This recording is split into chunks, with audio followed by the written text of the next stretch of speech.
Everybody, it's Rider, and I hope you packed some ice for today's episode, because it's gonna get hot on Let's Play Wario Land 3. We're gonna head into the Cave of Flames and pick up the gray treasure.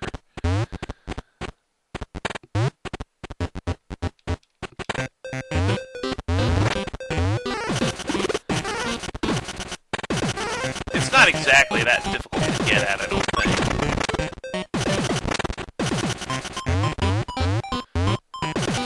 Oh, we need the corroder to get through that. Oh. I didn't want to light myself on... I didn't want to light myself on fire. That's convenient.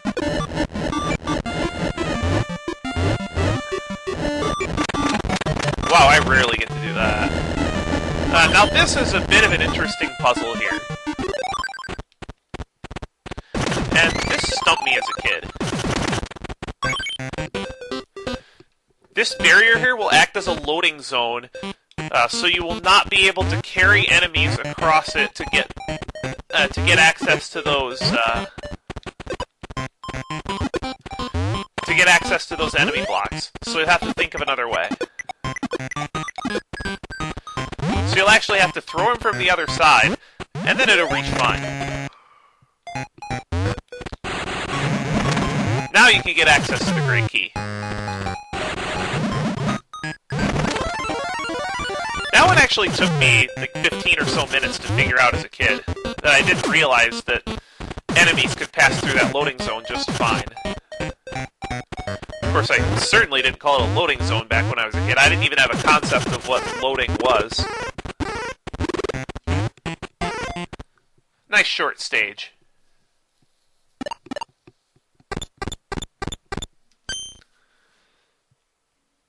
And here we get the scepter.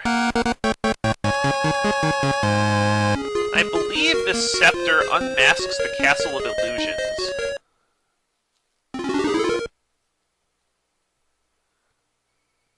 Oh, I guess not yet.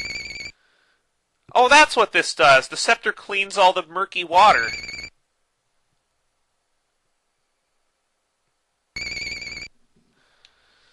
The Castle of Illusions gets unlocked later, but now we're going to head to the big bridge and get the blue chest.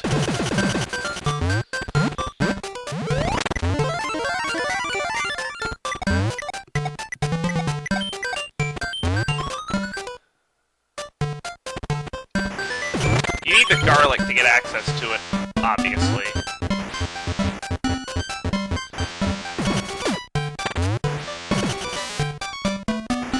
Despite that you can access all 4 treasure chests, you cannot get the music coins until you get the red overalls. And because I can't remember which stages you can take care of as soon as you get access to the 4 chests, that's why I'm doing it after I get all the treasures. A lot of people don't like the reward for getting 100% music coins, but I think it's fun. I think I gotta explode all these blocks.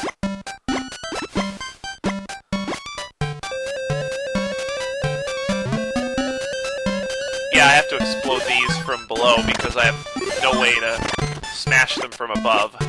Yet. That'll come with the red overalls, but I don't even know if we'll get to that this episode. It might be next.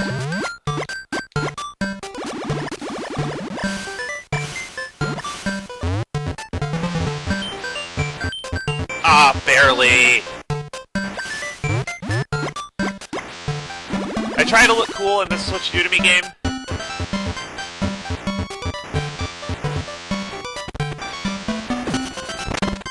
Not quite sure how you're supposed to know that's there, but whatever. Oh, I forgot to break that one? Of course. Because I'm so bad.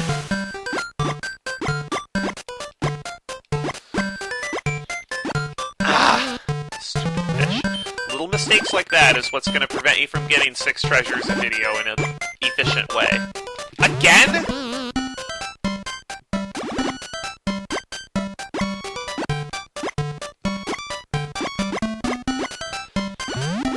Boy, the more I speedrun, the more I get the speedrunner mindset, even when I'm playing casually. I don't know if that's a good thing or a bad thing.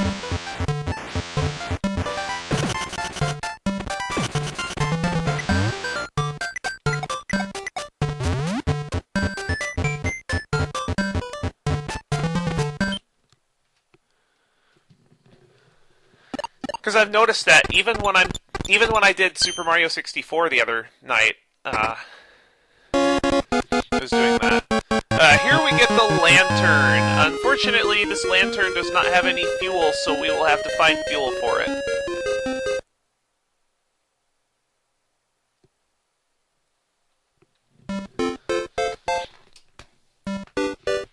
But now that the water in the frigid sea has been cleaned up, we can go get the green chest. Being able to take these guys out in one hit is really nice. Now this has a fairly interesting puzzle to it as well.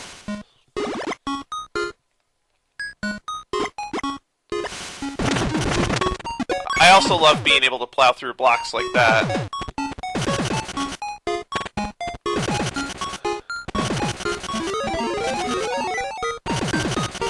Now what this switch will do is it will freeze the water in the chamber below. All this lets us do is get access to the green key.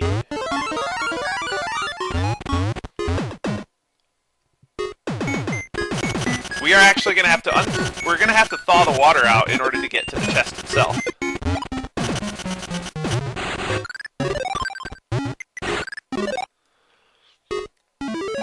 Not a big deal, just an interesting mechanic that only gets used once in the whole game.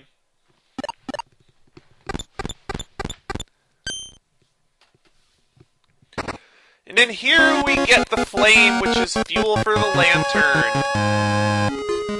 I believe if the scepter didn't do it, then this lights the way into the Castle of Illusions.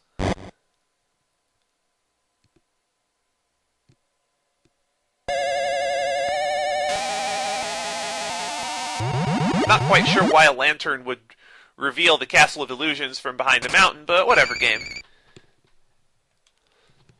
So let's head there. The Castle of Illusions is a pretty vertical stage, at least for now. All four of the treasure chests in this stage are in the main area, and you'll have to branch out into the other areas of the castle to get the keys. There are also switches in each treasure room that you will need to hit in order to progress up the castle. It's a fairly long stage.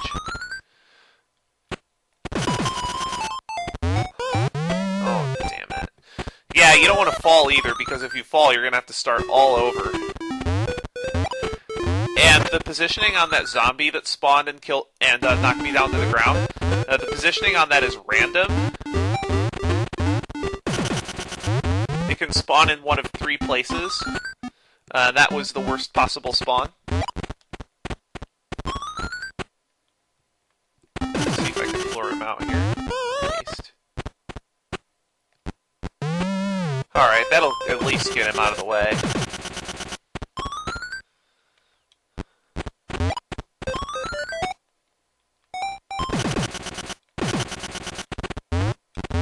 Now you want to watch out for zombies on these platforms as well after the switch is flipped.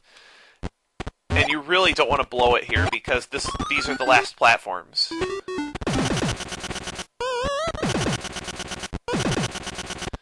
Because if you ever get turned into zombie, you won't be able to collect that. You won't be able to collect that key unless you start over from the bottom, or if you fall to a solid platform.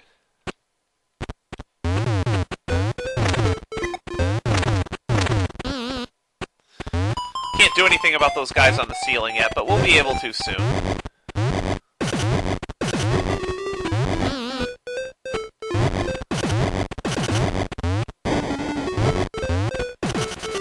Matter of fact, I believe soon is now.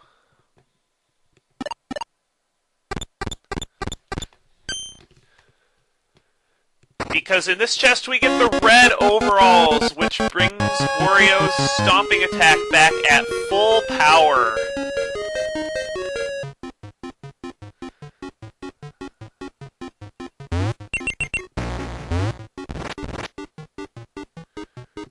It even gets a snazzy new animation for this game.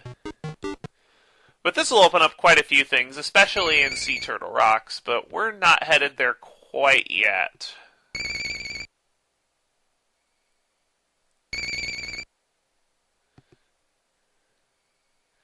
Yeah, there's a lot to do here now. But we're actually going to head over to the Colossal Hole right now. Because once we had garlic, we could get the red chest here. And I think that's what I'm going to go for. That was bad form.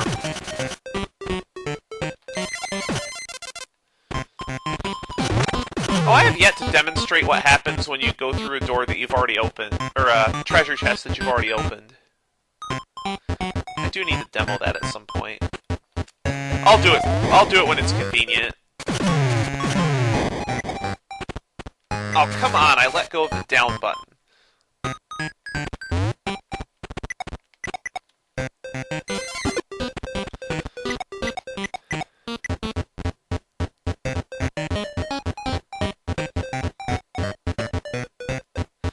Why am I thinking about Ultra J-Man now? Oh, probably because there was one episode of I Want to Be the Guy where he was harping about how he was holding the down button.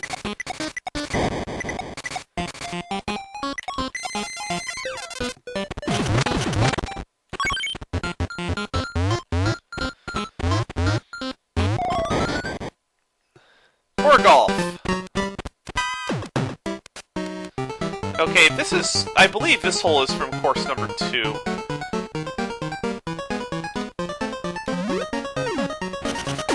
Lay up like you're supposed to.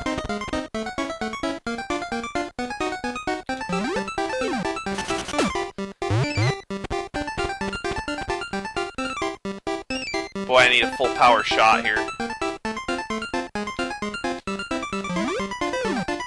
Awesome. Nope. I hit it too hard, and I was trying to see if I could put some backspin on it to draw it back in the hole. Whatever.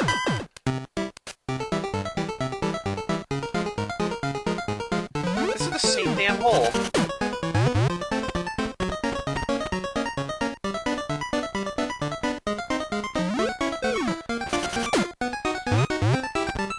Boy, on this hole, you just have to stay out of the tall stuff.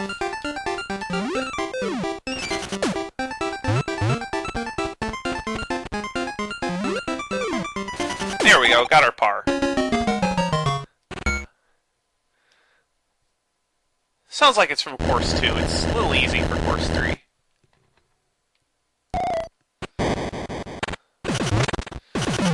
Oh, you know what? We don't have the key yet. So I gotta go in there later. I completely forgot to get the key while I was falling down here.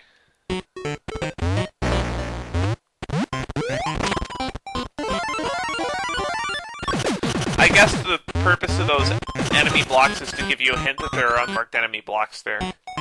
Because they don't really serve any other purpose.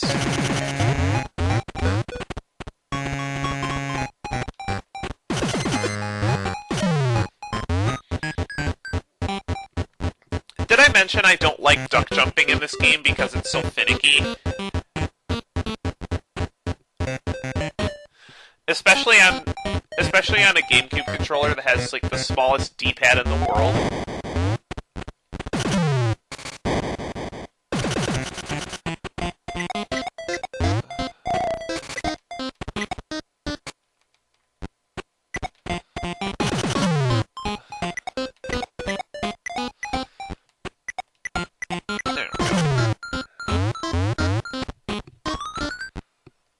Oh, this is the one that has the music coin I was talking about back in the Tidal Coast. You gotta be careful how you break these blocks.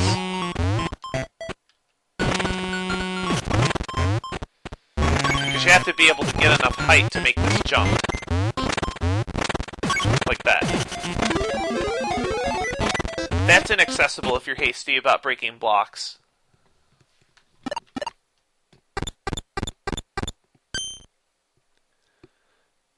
And in here we get the air pump. You may have noticed some plastic not plastic, but some containers at the bottom of the ocean. That'll raise all of these up.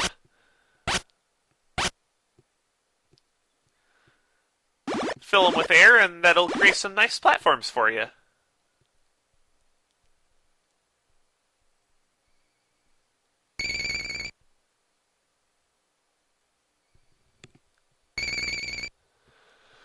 But we won't have time to explore those right now. I gotta take off because this episode is running long. Next time on Let's Play Wario Land 3, we will make use of this new air pump. See you later.